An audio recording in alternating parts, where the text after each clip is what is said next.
Alright guys, what's up, and thank you so much once again for dropping by to this YouTube channel, Pinoy Money Online, and Mr. Shane is here. So, in today's video guys, meron tayo i-share na bagong project or trending po ito sa Europe country. So, gusto niyo pang malaman kung ano ito? Pues, panoorin mo to. Alright guys, before proceed, pipick muna tayo dalawang winner GCash 30 pesos sa nanood sa previous upload natin ng papel swap. So, kung nakapanood ka po rito, well guys, at nag-comment ka po ng papel swap, so may chance ka ngayon manalo 30 pesos GCash load. So guys, inibitahan kita panoorin mo ito guys, baka makakuha ka po ng idea regarding with this project, papel swap, big update, and papel token. Billions of giveaways plus how to use papel swap to buy papel token. So guys, panoorin niyo po ito, baka makakuha kayo ng idea on how to buy this token. So guys, take note, hindi po ito financial advice, okay?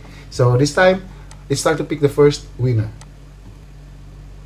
And congratulations to Juliet ko. So papel swap, meron na siya ngayon GCash po. So congratulations po. So maraming salamat po for supporting Pinoy Money Online. Alright, this time let's pick the second winner.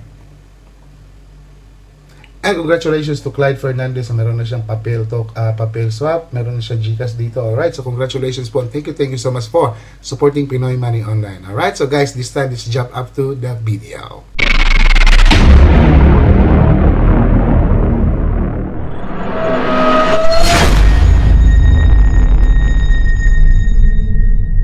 Alright guys, before proceed, dito muna tayo ng Pinoy Money Online, and day without laughter is a day wasted. So meron tayo Facebook page dito, Twitter account. Kung gusto niyo po akong ma-chat, makausap, may mga katanungan kayo, please feel free to message me sa Facebook page natin at saka Twitter. Alright, so alam guys, meron tayo 15,000 subscribers, and kung aabot tayo dito ng 50k guys, kaya ba natin paabutin to? Tulungan natin si Pinoy Money Online, right? So mamimigay tayo ng isang unit to laptop at saka more on cash po dito from Pinoy Money Online. Ay bitahan po kita na panoorin mo ito mga previous upload natin, lalo na po ito guys for DOGE token. So panoorin nyo po ito. Ayan, KUCOIN, RoboFi project, big update, papel swap, at saka baby Dogecoin. So panoorin nyo po ito guys. Sa mga hindi pa nakapanood, try to watch this video, baka makakuha po kayo ng idea regarding with this cryptocurrency. Alright, so ayan po, and ito na po yung sinasabi ko guys na project Moonstar. Alright, so aim for the moon, shoot for the stars. Experience the next generation of cryptocurrency token that automatically rewards you for holding. So mag-hold lang kayo dito, mag-hold lang tayo dito,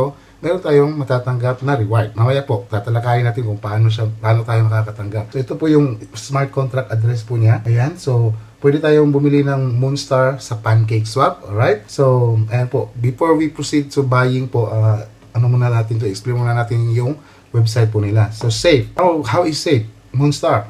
So the Moonstar project aims at unlocking liquidity in smart assets through an end-to-end decentralization ecosystem, improving on current tokens. So transparent, a token that will increase transaction transparency within commerce by providing a real-time and detailed log of all transactions. So evolving. Moonstar is a community-built cryptocurrency operating in a growing and fast-paced digital currency space. Alright, frictionless farming stealth launch deflationary. So Moonstar is a stealth launch, community-driven DeFi token program to reward holders through its frictionless yield and liquidity generation protocol.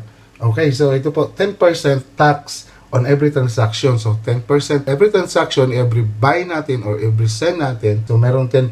So 5% lock in liquidity. So ang 5% po rito is ilock for liquidity, and then 5% redistributed to all Moonstar holders. So for example, mag-hold lang tayo ng token natin sa MetaMask. So meron tayong every transaction po sa lahat po ng mga transaction, meron tayong matatanggap or reward na matatanggap from this transaction. So 5% redistributed to all Moonstar holders.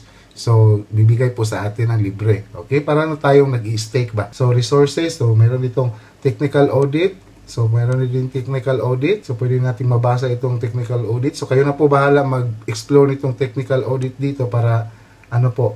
Ayan po. So, maganda po yung presentation. Ayan. Security issues, high-level severity issues, no high severity issues found. Medium severity issues, no medium. So, low severity issues, out of gas. Ayan po, makikita nyo dito. Issues checking status. O yan po, checking status. Compiler warning, pass. Lahat po, pass po dito. Fallback function security. Ayan, hanggang dito po.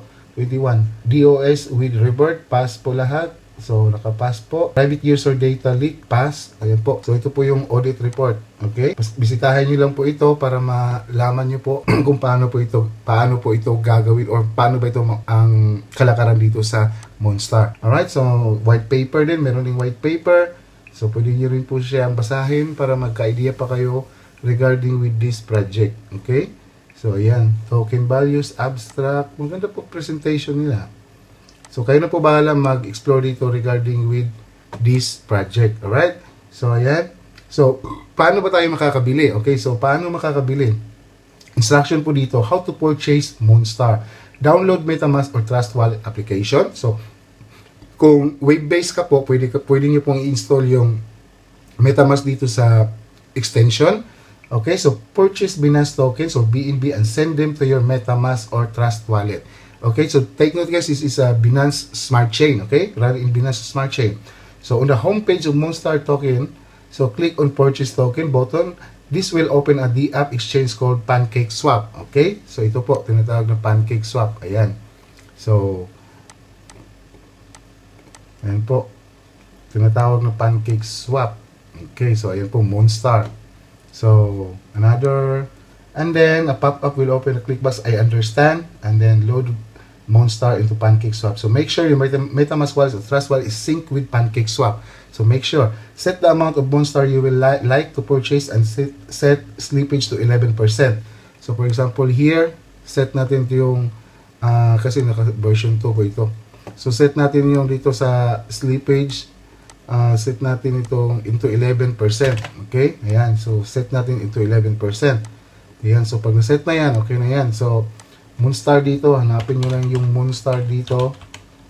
So, kung hindi man mahanap yung Moonstar, is i-paste nyo lang po yung address dito sa Moonstar or yung contract address para makita nyo po si Moonstar.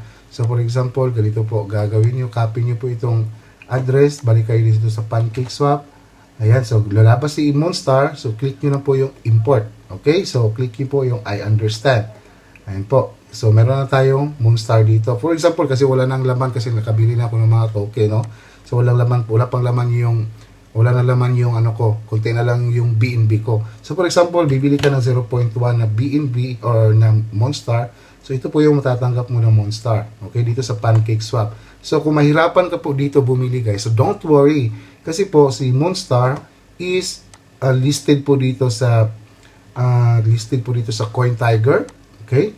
So, dito sa COINTIGER, listed po dito sa COINTIGER. Check natin si Moonstar.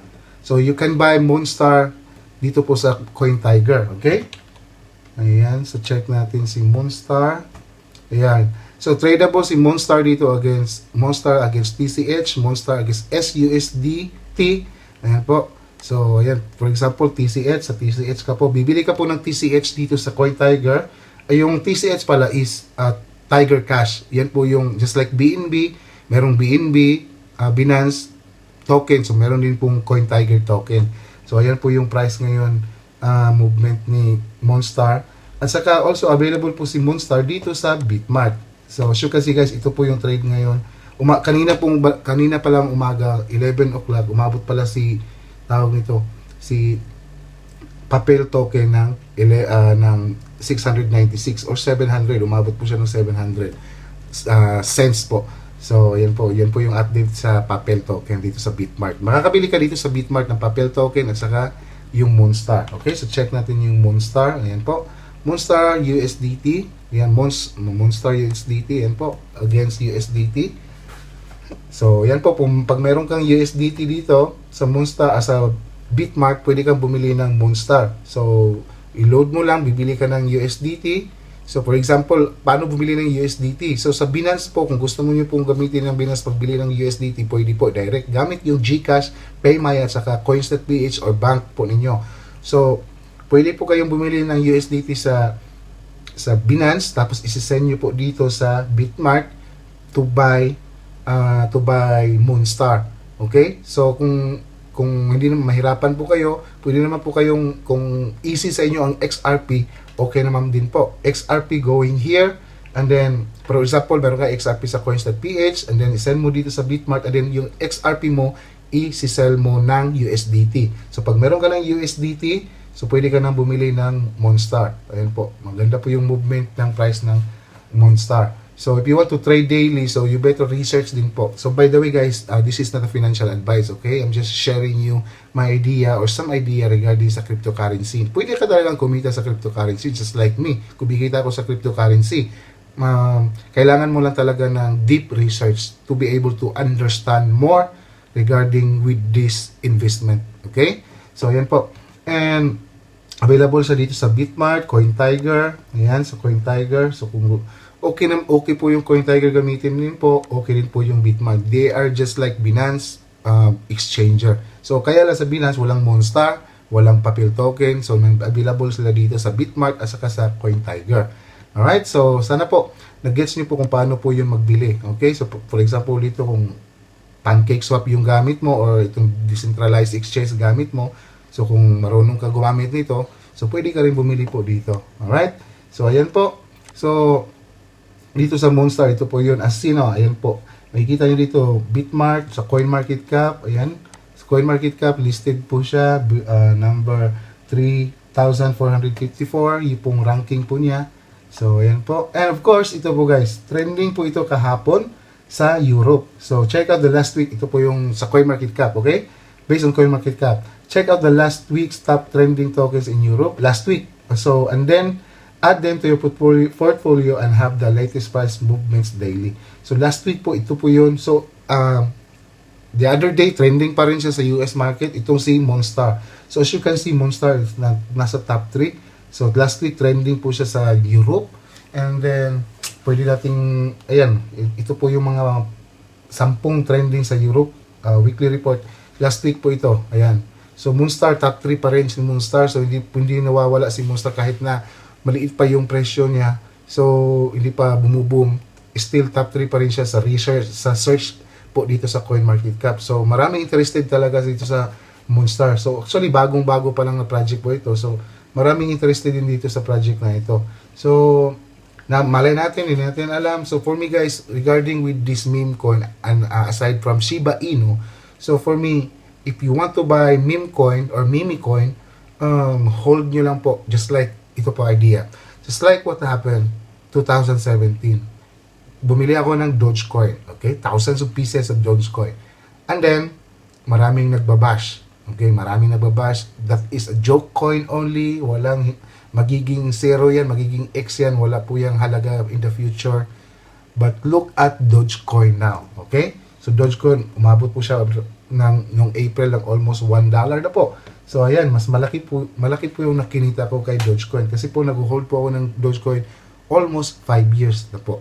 Okay? Almost 5 years na po ako nag-hold ng Dogecoin. So until now, I'm still holding my Dogecoin. I still believe in this project.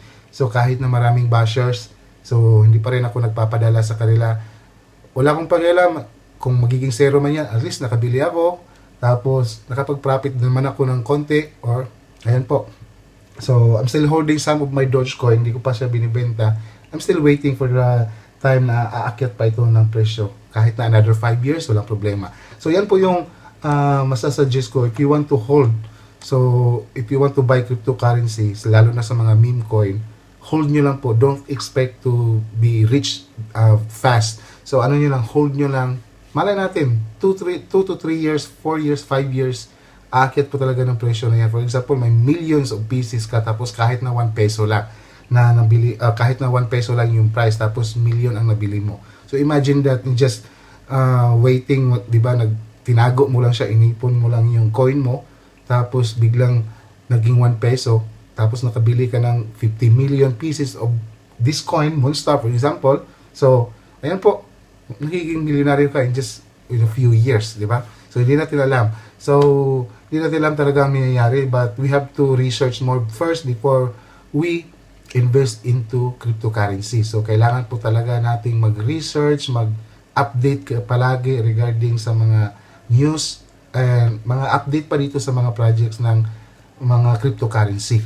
Alright? So sana guys, meron kayong idea na nakuha ngayon dito. And of course, kung nakaabot ka dito, comment ka dyan ng Moonstar para mag-chance ka manalo ng 30 pesos GCash sa next video po natin. So ayan nyo guys, magiging malaki rin po yung mga pag-giveaway natin. Basta mag-subscribe ka lang dito, i-on mo yung notification bell para ma-update ka sa mga bagong video natin. Alright? And may chance ka manalo ng mga more pag-giveaways dito from Pinoy Money Online. Alright, once again, this is Mr. Shane and I hope to see you on my next video.